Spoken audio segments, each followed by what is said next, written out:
এখন রান্না করব গন্ধরাজ ডাল। তো শুকনো কড়াইতে মুগ ডালটা ভেজে নেব। ডালটা ভালো মতো ভাজা হয়ে গেছে, এখন নামিয়ে নেব। ডালটা নামিয়ে নিয়েছি, এখন ভালো করে ধুয়ে নেব। এই যে ডালটাকে এখন ধুয়ে নেব। তো ডালটাকে প্রেসারের মধ্যে দিয়ে দিয়েছি, পরিমাণ মতো জল দিয়ে দিয়েছি। এখন দিয়ে দেবো লেবু পাতা।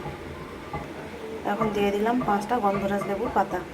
ঢাকা বন্ধ করে একটা সিটি মেরে নেব।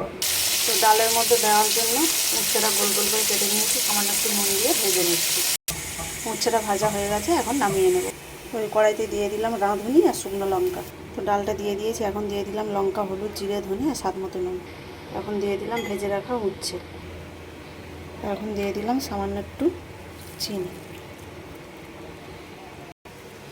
এখন দিয়ে দেব 1 টেবিল স্পুন ঘি। তো গন্ধরাজ ডাল রেডি হয়ে গেছে, এখন নামিয়ে নেব। ডালটা রেডি হয়ে গেছে, এখন নামিয়ে নিয়েছে।